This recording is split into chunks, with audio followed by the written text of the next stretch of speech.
Bob, I was going to ask you about. I've heard different varying accounts from different people about refinancing and closing costs. Can you kind of give me your take on that? Sure, sure. So I think if you talk to maybe people of your parents' generation or mine or older, the golden rule for them was we're not refinancing unless we're dropping our rate at least a full point, right? And that's when mortgages were at, $75,000, $50,000. At four or $500,000, things change. So really, the whether or not refinancing makes sense for someone depends on their reason behind refinancing in general in the first place. But if your goal behind refinancing is just, hey, I'm in a 30-year fixed rate right now, I want to get into a new fixed rate at a lower rate and save some money, then that's really easy. It's you just take the closing costs that we're adding to the loan and divide into that your monthly savings. So and then figure out what your break even is. So if you were to call me, Jay, and say, hey, I'd like to refinance, and I told you that you're saving $200 a month, and then we're adding $3,000 onto your loan and costs, then you divide that 200 into the 3,000, you have 15 months break even. So as long as Jay plans on being in this loan for at least 15 months, you'll have saved as much as you added to your loan and costs. And of course, if it ends up being 10 years, 30 years, that's where the huge savings comes into play, the net savings. So I think that's the best way to do it. Thank you. Yeah, you got it. My pleasure. Yeah, that makes a lot of sense for sure. Anyone else had any specific questions that you guys wanted to, ask Bob about or bring up to the group? Hey, Corey, sorry, buddy, you're on mute. Okay. Had to get my wife's computer, but we're back. Nice. Have you guys talked about like purchase power stuff? No, we haven't yet. I think that'd be awesome to talk about, like, understanding, what the rate's at and if it moves, how that affects your purchasing power. I know, Bob, you and I have talked about that example, median price around 450, how that affects your payment, and, if the rates move a little bit, how that can really price you right out of where you want to be. Right. And I think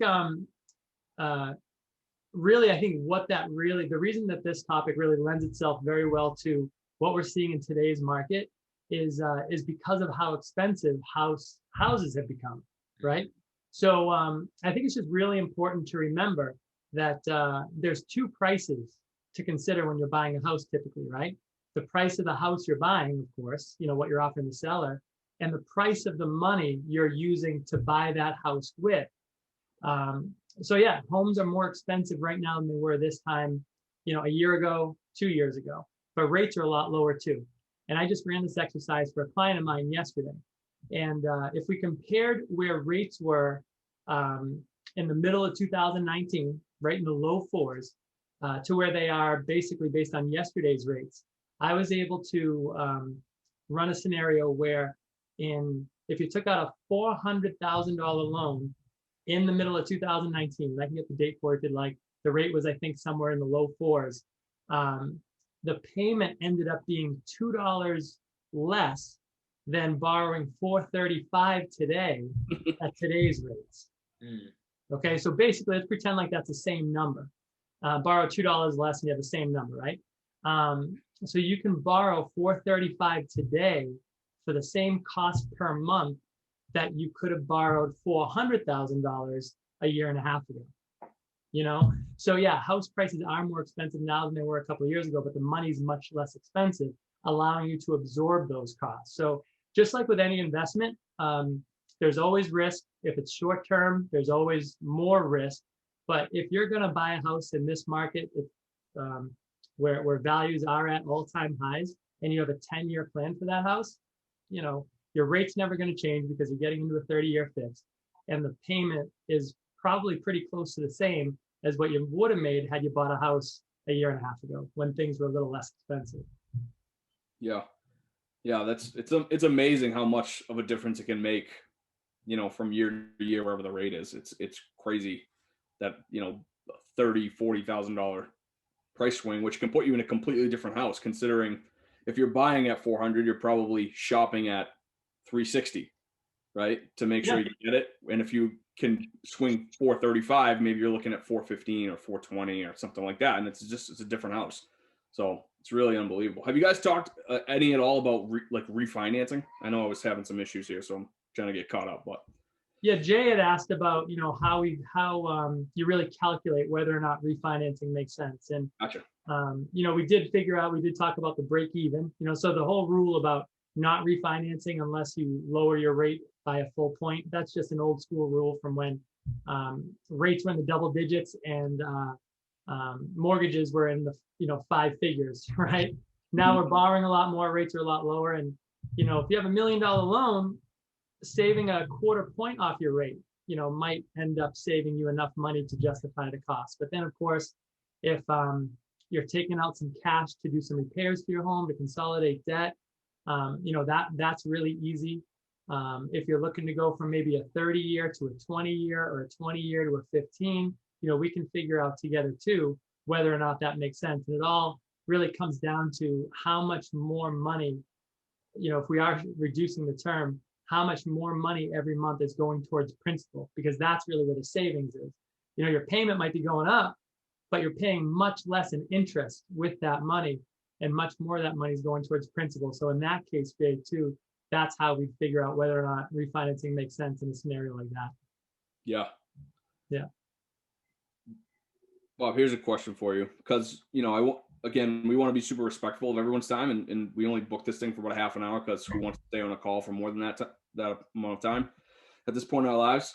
So I want you to answer this question for me, and then give us some of your contact information, because I'm sure people will have questions and stuff like that afterwards. But tell me one of your most wild mortgage stories.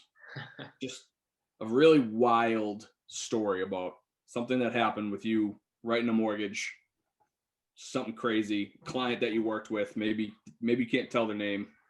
Okay. All right. So I have a few. Okay. And one is just, I'm going to eat crow on the first one. Okay. I'll never forget one of my favorite clients, Christine, had a 2-family up in Medford. She and her husband were in their like mid to late 60s. And as her name's Christine, husband's name's John, but it's really Giovanni. So big Italian North Shore family. I'm Italian myself, right?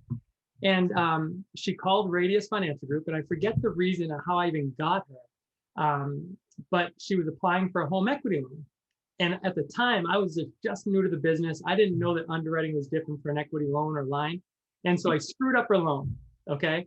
And she ended up talking to one of the owners of the company. The owner had basically restructured it as a straight refinance. And I went to her house. This is the old days. Like, we didn't have electronic applications or anything like that. So drove to her house in Medford, and I'm sitting at her kitchen table. It's like 6:30, 7 o'clock at night, and she's yelling at me. And while she's yelling at me for screwing up her loan, she's at the stove, like putting the food for me on my plate because she's feeding me. Right? And honest to God, I'm to this day still in love with this woman.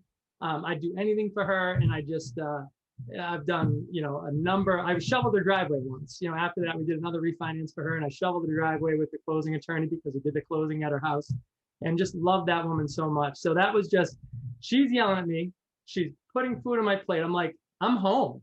This is like, I'm at my grandmother's house, So that's one. Another one, the other thing that really stands out, and this has happened several times, but cash out refinances for people that are in debt. Credit card debt kills people. And I remember one single mom that I was doing a cash out refinance for, and we consolidated her credit card debt, freeing up almost $1,300 a month. Wow. And and I've done loans where people have had more debt and saved more per month, over $2,000, right? And that's a real game-changing savings, And I just remember her because she had no idea that was a possibility. And thank God she owned a home, because chances are she would have had the same housing payment if she had rented for the prior 10 years, which means that she probably would have had the same amount of debt, and there would have been no way to get out of it. But because she bought a home and was able to leverage her equity by paying off that credit card debt, it changed her life. and that's really why we do what we do. I mean, a lot of people look at, what you guys do, what we do as a commodity, and for a lot of people it is, but for some people, it's one of the most impactful financial decisions or decisions period that they can make for their family. And just the fact that we're here to help, and I get to see that happen. I can even feel myself kind of getting emotional talking about it. It's just it's an incredible gift to be able to do that, and I'm grateful for it. So those are two kind of polar opposites, and yeah, I love that.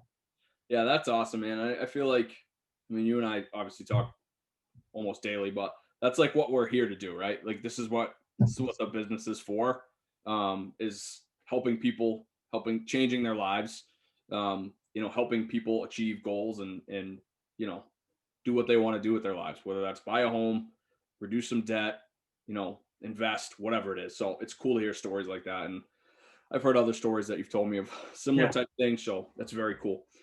So I think most of the people on here probably know who Bob is. And if you don't, he's pretty easy to get a hold of. But Bob, if they want to get a hold of you, potentially maybe looking to a refi, or friend wants a mortgage, what's the best way to get in touch with you, Bob?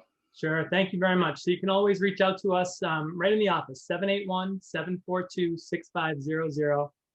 If you have any questions at all, especially even questions that won't result in a refinance or a purchase or a pre-approval, that's okay too. If you're just looking for advice on, direct real advice on X, having to do with mortgages or real estate or finances, you can even text me or call me on my cell phone, 781-413-6978. I'm here, and I just would like to help. Cool. Thanks, man. We appreciate your time. We've